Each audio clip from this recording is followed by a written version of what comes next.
Deixe-me entrar em outra tendência que é chamado pragmatismo.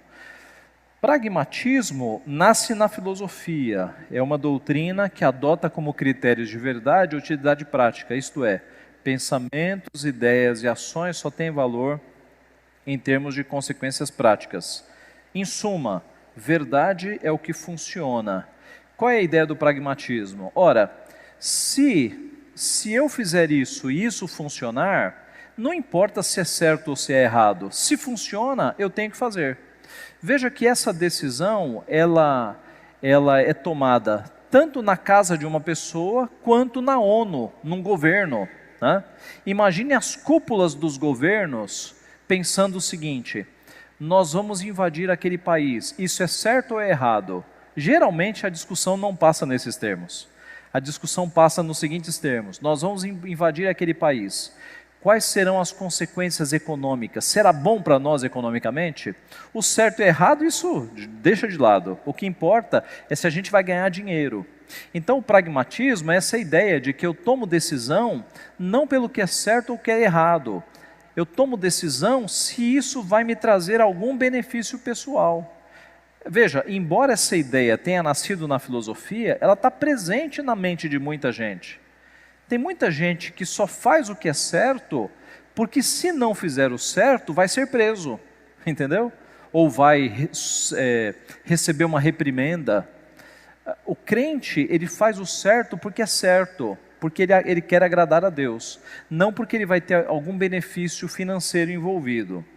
Trazendo isso para a igreja, se um culto mais aberto enche a igreja, façamos. Então, se eu fizer, ao invés do culto, um show, e isso encher a igreja, vamos fazer um show.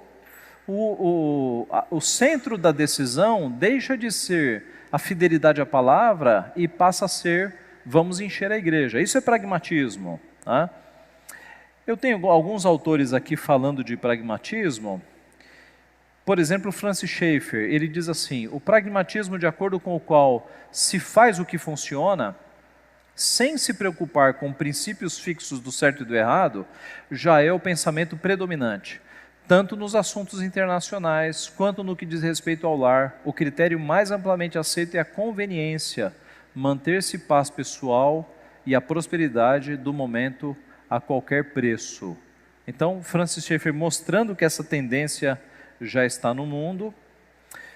O Alex Montoya, numa era de pragmatismo no mundo secular, onde os fins justificam os meios, existe a tentação de prostituir o caráter cristão em favor do sucesso.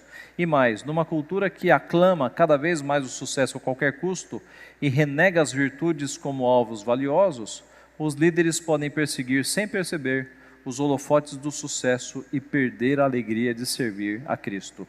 Aquele é num livro que fala para pastores, né, mostrando a tentação de líderes perseguirem os holofotes do mundo ao invés da fidelidade a Deus.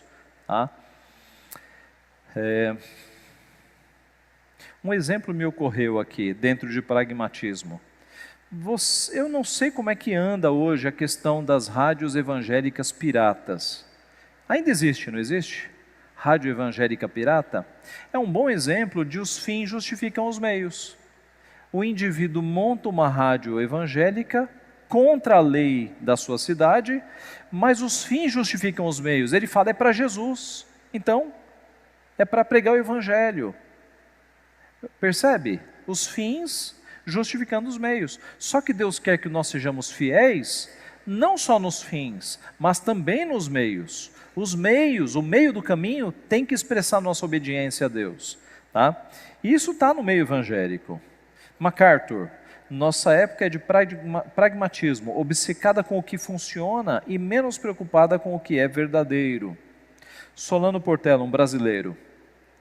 A filosofia mais praticada na atualidade é o pragmatismo, porém, do modo como o pragmatismo é aceito hoje, o que se está fazendo é um verdadeiro suicídio intelectual. Ao se desconsiderar princípios absolutos e ao se construir a vida sobre princípios relativos, julgados pelos resultados, as pessoas estão fazendo o mesmo que admitir que, uma vez que é impossível saber se a estrutura da casa é confiável, então isto não tem mais importância. O melhor é continuar construindo o que pode ser visto, ou seja, os andares da casa, sem olhar para os fundamentos. Traduzindo aí o que o Solano falou, é que a vida de muitas pessoas e as suas decisões não se baseiam mais na ideia de certo e errado, mas se baseiam nesse princípio bem relativo de verdade, o que funciona e o que não funciona, independente se é certo ou errado. Então ele diz que as pessoas estão construindo casas, a sua vida, embaixo de um fundamento muito frágil, né? Porque dentro desse fundamento de que o que funciona, o que não funciona, amanhã pode ser outra coisa que funciona ou não funciona. As ideias vão mudando. Agora, quando a tua vida está construída num fundamento firme, que é a palavra de Deus, o certo é certo e ele será até a volta de Cristo e até depois da volta de Cristo. E o errado é errado e pronto. Aí o teu fundamento é firme, você pode construir a tua casa nesta rocha. Martin Lloyd Jones: confesso francamente que não posso entender um evangelista jocoso. Jocoso é engraçado e irreverente. Voltem e leiam as biografias dos homens que Deus usou da maneira mais poderosa e invariavelmente verão que eram homens sérios e sóbrios, homens em que havia temor de Deus, conhecendo o terror do Senhor. Todos eles diziam como o apóstolo Paulo, eles não temiam as pessoas ou o que elas poderiam pensar da sua mensagem, temiam o que Deus poderia pensar dela e por isso começavam com esta verdade, proclamavam-na e Deus a usava. Martin Lloyd Jones mostrando aqui, e aqui é uma parte do mundo evangélico pragmatista, né? Em que você transforma o culto numa sessão de comédia, de stand-up. Está cheio de pregadores engraçados aí, mundo afora, e as igrejas estão enchendo porque as pessoas vão para dar risada, não para ser confrontadas nos seus pecados. Tá? Isso faz parte do pragmatismo. O que importa no pragmatismo, então, é o crescimento numérico, custe o que custar. Se a igreja vai crescer, não importam os métodos. No livro Com Vergonha do Evangelho, John MacArthur relata o que acontece em uma das igrejas dos Estados Unidos. Então ele diz lá, em uma grande igreja do sudoeste dos Estados Unidos, uma grande igreja acaba de instalar um sistema de efeitos especiais que custou $500 mil, capaz de produzir fumaça, fogo, faíscas e luzes de laser no auditório. A igreja enviou alguns dos seus membros para estudar ao vivo os efeitos especiais de Bally's Cassino em Las Vegas. Veja agora, o pastor terminou um dos cultos sendo elevado ao céu por meio de fios invisíveis que o tiravam da vista do auditório, enquanto o coral e a orquestra adicionavam um toque musical à fumaça, ao fogo e ao jogo de luzes. Para aquele pastor, tudo não passou de um típico show dominical. Ele lota a sua igreja através desses artifícios especiais, tais como derrubar uma árvore com uma serra para ilustrar um ponto da sua mensagem, realizar o maior espetáculo de fogos do 4 de julho da cidade e um culto de Natal com um elefante, um canguru e uma zebra alugados. O show de Natal apresenta 100 palhaços com presentes para as crianças da igreja. Então é um show, né? É um show. Imagine essa igreja, deve ser muito grande. Imagine o pastor saindo do púlpito elevado por fios invisíveis, fumaça, o coral cantando. Quer dizer, tudo isso para que a igreja fique cheia. Para receber a palavra? Não, para ver um show. Essa é a ideia. E tem igrejas no nosso país fazendo a mesma coisa, irmãos, fazendo essas pirotecnias, esses shows, para encher a igreja. Quando a igreja é um lugar em que a palavra de Deus tem que ser pregada. E é a palavra de Deus que transforma vidas. Mas a igreja fica tentando concorrer com o entretenimento de fora da igreja, né? Tem muita igreja que traz entretenimento numa espécie de concorrência com as coisas do mundo. Quer dizer, a igreja não foi feita para entreter ninguém. No passado, o Charles Spurgeon escreveu um artigo que o título era assim, alimentando ovelhas ou entretendo bodes?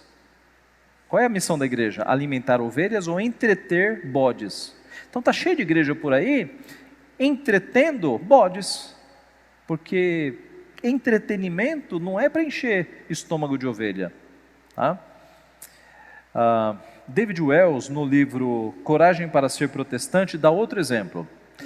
Manhã de Páscoa de 2006. À espera, nas sombras, uma figura raramente vista na igreja. É o super-homem. Ei, o super-homem. Aquele que salta sobre altos edifícios em um único impulso, a cata de malfeitores. Não, espere um pouco. Não é ele. Na verdade, é apenas o pastor titular.